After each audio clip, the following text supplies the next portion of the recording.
On se retrouve pour un nouvel épisode des Pincées du Cotentin. François Badier, producteur de cidre, se plie aux règles du podcast. François nous reçoit dans son verger pour nous parler de son parcours et de son attachement au territoire. On vous souhaite une très belle écoute. Bonjour François. Bonjour. Ravi d'être là aujourd'hui avec vous dans le verger. Pour commencer cette interview, je vous propose en fait un petit jeu de questions-réponses. À chaque question, vous avez deux choix. Vous choisissez l'option qui vous va le mieux et vous pouvez nous expliquer pourquoi ce choix. D'accord. C'est bon pour vous ? C'est parti. Allez, c'est parti. Vous préférez le Cotentin en été ou en hiver ? Oh là là, ça commence fort. Les deux, mon capitaine, parce que en été, quand on a la chance d'avoir le soleil sur les plages, c'est très agréable. Et l'hiver, pour moi, c'est la saison des pommes où on travaille les jus et c'est assez sympathique d'aller travailler le soir. Ça donne une ambiance dans la brume avec la pluie. C'est assez particulier et donc les deux sont assez sympathiques. Une bonne réponse de Normand. C'est ça, ni l'un ni l'autre. Vous êtes plutôt plateau de fruits de mer ou produit du terroir ? Alors, plutôt produit du terroir, même si j'aime beaucoup les fruits de mer. C'est mon côté terrien qui ressort. Plutôt randonnée ou sport nautique ? Plutôt randonnée, tout ce qui est... Mais les sports nautiques vont bien avec, puisque j'aime beaucoup les sports nature, la pratique de l'équitation, du VTT. Donc, et les sports nautiques, l'été, c'est dans le Cotentin, il n'y a pas mieux. Littoral ou bocage ? Littoral. Ça peut paraître paradoxal par rapport aux réponses précédentes, mais littoral. Artisanat ou patrimoine ? Patrimoine, parce que dans patrimoine, ça peut être aussi patrimoine vivant, et donc on englobe un peu l'artisanat aussi. Une question plus en lien avec votre métier, cidre doux ou brut ? Brut. Sans Là, hésitation. Et la dernière, pomme amère ou pomme douce ? amer. Pomme typique du Cotentin, il n'y a pas mieux. Merci pour ces réponses qui nous permettent de vous connaître un peu mieux. Maintenant, on aimerait que vous nous en disiez un petit peu plus sur votre parcours personnel et surtout pourquoi vous êtes devenu producteur de cidre dans le Cotentin. Alors, moi, je suis né à côté de Cherbourg, et dans la famille, les oncles, les grands-parents faisaient du cidre. Et dès tout petit, j'ai baigné dedans et je suis tombé dans la marmite comme Obélix. Et c'est devenu une passion. Et j'ai racheté le champ de mon oncle qu'il avait planté pour sa consommation personnelle en 2015. Et en 2019, j'ai fait un salon en tant qu'amateur à Saumur. C'était un grand salon cidre où il y avait plein d'étrangers. Et il y a un importateur étranger qui a adoré, qui m'a commandé 400 bouteilles.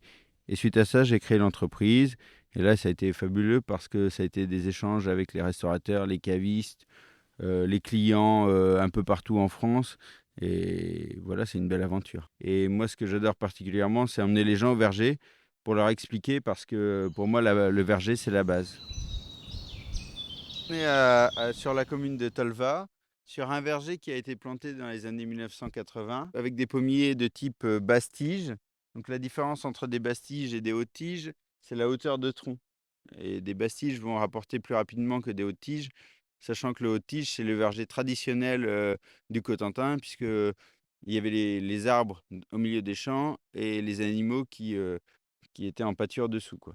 Donc là, on a des pommiers basses-tiges de 4 variétés différentes, voilà, dont des variétés vraiment typiques du Cotentin, telles que le petit amer ou le binet rouge. Et du coup, vous parliez tout à l'heure que c'était notamment agréable dans le métier d'aller à la rencontre de ceux aussi qui vendaient ou qui mettaient à l'honneur vos produits sur leur table. Vous aimez aussi les faire venir ici, leur faire visiter le verger, la production pour qu'ils se rendent compte de tout le process ? Oui, c'est ça, c'est-à-dire que pour avoir une vision globale du produit, il faut mettre les pieds dans le verger. C'est-à-dire que pour moi, c'est la base. Sans pommes, on ne peut pas avoir de cidre.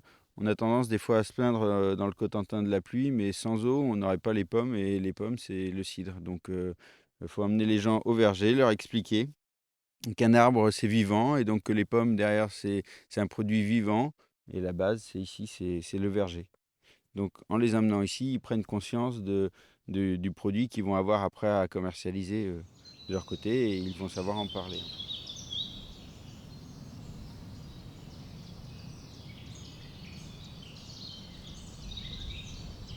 Est-ce que pour vous, c'est aussi important de transmettre le savoir-faire cidricole pour pas qu'il se perde et aussi l'histoire autour du cidre pour que les habitants et tous ceux qui consomment le cidre soient conscients en fait de l'histoire du cidre et de ce qu'il y a derrière? Oui, tout à fait. C'est-à-dire que, on est sur des communes où je replante mes pommiers, où en fait, pendant la Seconde Guerre mondiale, ou qui a eu un impact très important en Normandie, les Anglais sont venus faire des photographies aériennes et dans toutes ces communes-là, en fait, tous les champs étaient remplis de pommiers et tout a été coupé dans les années 60 et c'est un patrimoine qui est parti et ce patrimoine-là, faut un le sauvegarder et 2 le faire perdurer. D'ailleurs, mes étiquettes s'appellent «De l'héritage au partage» parce qu'on a hérité de plein de savoirs, de plein de notions et le but, c'est pas de les garder pour soi, mais c'est de les partager.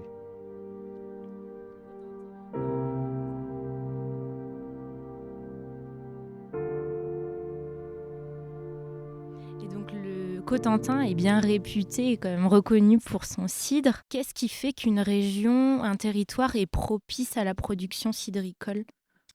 Un territoire est propice, à la production cidricole par le sol. S'il y a des pommes ici, c'est pas pour rien. Après, il y a, toute une histoire. Donc, si on a encore des vergers de plantés dans le Cotentin, ce n'est pas pour rien. Si tout n'a pas été arraché à une époque, ce n'est pas pour rien. Et puis, c'est aussi, lié à des variétés, quoi. Des variétés qui sont, propres à un lieu particulier. Et c'est en ça que l'AOP Cotentin, est une AOP, c'est-à-dire que non seulement on travaille sur le sol, mais il y a aussi, les variétés qui sont, très importantes. Ce sont des variétés, très phénoliques, en fait, donc très tanniques, ce qui en fait des cidres de garde. Et quels sont les éléments qui font qu'on va être en présence d'un cidre exceptionnel d'une très bonne qualité? Alors 97 des cidres dans le monde sont pasteurisés, regazéifiés. Les cidres de Cotentin, c'est totalement banni. C'est-à-dire que, c'est de la prise de mousse naturelle, donc les pommes sont pressées, les jus fermentent en cuve et ensuite sont mis en bouteille où ils vont mettre, au minimum 2 mois avant de faire, leur prise de mousse. Donc ça en fait des cidres de qualité parce que la bulle est beaucoup plus fine. Dès qu'on ouvre la bouteille, on n'a pas cette odeur de d'œuf pourri, de CO2 qui ressort et du coup, on a tout de suite la pomme qui sort et ça met tout de suite en appétit. Pour une cuvée de cidre, il faut mélanger différents types de pommes. C'est ça. Donc on va avoir, 4 types de pommes, différentes, des douces amères, des amères et des acidulées. Sachant que les cidres du Cotentin ont une base et une trame, basée, sur l'amertume. Donc on a plus des variétés de pommes, amères et douces amères. Et donc ce mélange de pommes permet un bon équilibre de la boisson finale. C'est ça, c'est vraiment, le bon terme, c'est la notion d'équilibre. Si on a quelque chose de trop amer, on va louper quelque chose. Si on a quelque chose de trop sucré, c'est pareil, on va passer à côté d'autre chose. Néanmoins, cela permet d'avoir des cidres, différents et en fonction des goûts de chacun. C'est-à-dire qu'on va avoir des cidres, dans certaines régions de France qui vont être, plus basés sur l'acidité, d'autres, basés sur la douceur, sur quelque chose de rond, voilà, qui pourront accompagner des plats un peu différents et nous, on est vraiment basé sur l'amertume. Et tout à l'heure, vous disiez que vous préférez le cidre brut. Qu'est-ce qui va différencier un cidre doux d'un cidre brut? Alors un cidre, doux va être quelque chose qui va être, beaucoup plus sucré. Un cidre brut, voire extra brut, va être beaucoup plus amer et sec et c'est vraiment une tendance qui est développée et recherchée, en ce moment, quelque chose de sec. On le voit pour le vin et c'est pareil pour le cidre. Parce que ça accompagne mieux notamment les plats. C'est ça, c'est-à-dire que, et puis les gens, recherchent ça en ce moment, c'est vrai que ça désaltère vraiment bien sous ce beau soleil normand.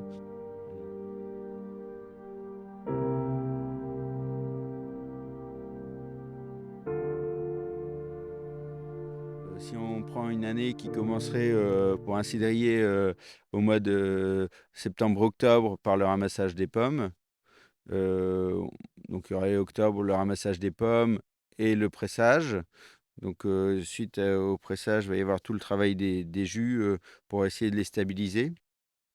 Au mois de février, on va commencer la taille au verger, voilà, ainsi que la plantation, des arbres. Au mois de mars, on va avoir le greffage des jeunes plants. Mois de mars, avril, mai, voire juin, on peut avoir, la mise en bouteille, des cidres qui vont être, à des densités différentes, en fonction de ce que l'on veut avoir, soit du doux, du brut, du demi-sec ou de l'extra brut. Et pendant 2 mois, le cidre va faire sa prise de mousse. Donc pendant ce temps-là, eh ben, l'herbe pousse, donc ça va être du travail d'entretien au verger.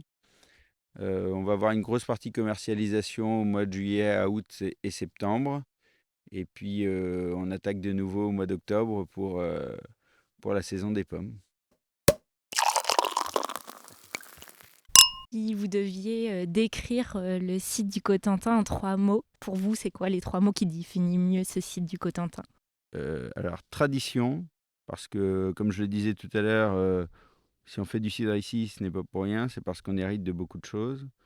Ça serait émotion, parce que le but c'est, sur une bouteille, c'est de partager de l'émotion, quoi. Et puis, innovation, parce que certes, on a un passé avec le cidre, mais le cidre se réinvente. Moi, j'essaye tous les ans de sortir une nouvelle gamme. Je le fais pas tout seul, je le fais en échange avec, les restaurateurs, je fais venir les gens et on goûte, on teste. Alors il y a des choses qui fonctionnent très bien, il y en a d'autres qui sortent très bien une année et puis l'année d'après c'est moins bon. Alors c'est sur le long terme où on se fait des choses, mais le but c'est de tester. Par exemple, je fais, du cidre avec une macération de houblon. Voilà, parce qu'on a vu l'émergence de la bière et les gens, quand ils voient bière, vont tout de suite et ont tendance à délaisser le cidre, quoique de moins en moins. Et du coup, j'ai mis ce cidre houblon dans des bières, dans des bouteilles type bière. Et du coup, les gens sont tentés pour venir et ça fait un nouveau produit. Donc, tous les collègues cidriers essayent de développer, de rechercher ce qui peut plaire. Oui, parce qu'on l'a vu ces dernières années, les producteurs de sites du Cotentin essayent aussi de justement d'innover, de moderniser pour, bah, justement moderniser cette, image du site Cotentin.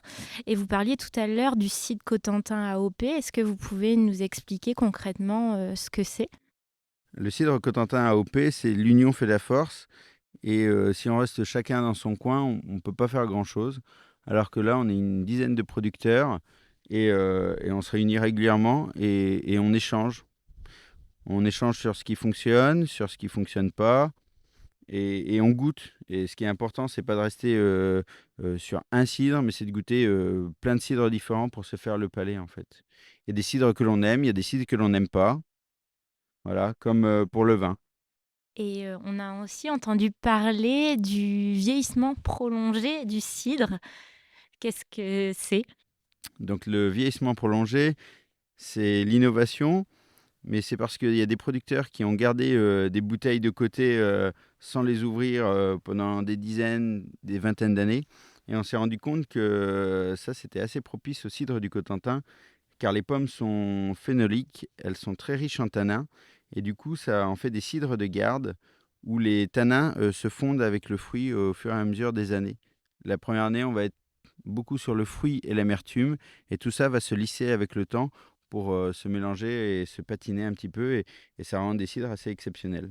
Donc l'idée, c'est un peu comme vous disiez, comme les tests avec les houblons, c'est d'élargir cette gamme et montrer, aussi aux consommateurs qu'il y a, plein d'expériences possibles, avec le cidre. C'est ça, c'est-à-dire qu'avant le cidre, c'était, on avait des pommes au mois de octobre-novembre, on pressait, on remplissait le tonneau. L'année d'après, une nouvelle récolte arrivait, il fallait vider le tonneau et on passait à autre chose. Et ben, cette habitude-là, on veut la rompre en disant, «Nous, on garde, vos cidres pendant 2 ans et on vous les envoie au bout de 2 ans et vous allez voir, ça gagne à être fait et testé». Et donc, on peut lier aussi le cidre à la gastronomie. Et donc la gastronomie locale est quand même, assez riche. Pour vous, comment le cidre, il s'intègre justement dans cette gastronomie locale? Alors généralement, quand on parle de boissons, les boissons s'harmonisent très bien avec les produits du terroir. Et ici, on a la chance, c'est qu'on a une gastronomie très développée. Donc ça va des fruits de mer, où le cidre se marie très bien avec, à l'agneau, où là, le cidre extra brut Cotentin va à merveille. Donc on a une gamme de cidre qui fait que l'on peut commencer au cidre et finir au cidre et faire un repas au cidre. Et c'est très bien parce que ça se développe, parce que sa teneur en alcool fait que les gens l'apprécient de plus en plus. Et on le voit là, on a quelques bouteilles devant les yeux. Vous parliez tout à l'heure que vous empruntiez des codes aussi de la bière. On voit aussi la petite bouteille, c'est assez propice, je pense, pour aussi le moment de l'apéritif. Ça peut être aussi ce cidre assez frais à différents moments, soit de la journée ou du repas, comme vous le disiez. C'est ça, c'est-à-dire que une petite bouteille, ça convient très bien pour des gens. Des fois, les gens viennent me voir et me disent, bah nous, une bouteille, ça fait un peu beaucoup parce qu'on est deux, on boit un verre chacun. Et ouvrir une grande bouteille pour deux verres, c'est un peu dommage. Il est moins bon le lendemain. L'aspect des bulles n'est plus là.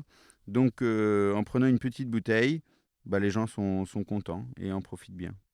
Et est-ce que vous avez un accord mets cidre à nous recommander? Quelque chose que vous affectionnez particulièrement? Alors, on peut partir sur un agneau grillé au feu de bois, cidre extra brut Cotentin. Alors là, on est sur une pure merveille.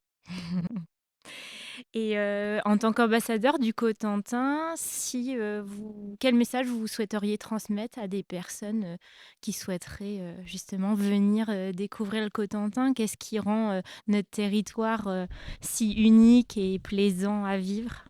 Alors, le Cotentin, c'est un mélange de bleu et de vert. Alors, venez goûter le Cotentin. Est-ce que vous pouvez nous partager un ou plusieurs coups de cœur, locaux, que ça soit une bonne adresse, un lieu que vous aimez, particulièrement? Heu, alors un lieu que j'apprécie, c'est en se promenant sur Urville-Nacqueville, quand on passe de la plage, en remontant sur la lande, en passant par le Landemer, en remontant vers Gréville, c'est assez exceptionnel, quoi. Une belle randonnée? Une belle randonnée dans le Cotentin, il y a pas mieux.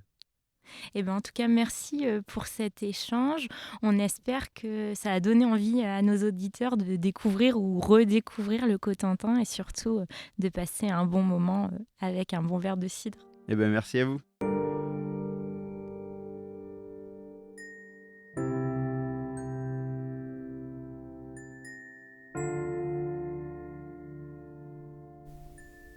Podcast en Cotentin est un podcast imaginé par l'Office de tourisme du Cotentin et produit par les Cotentinois.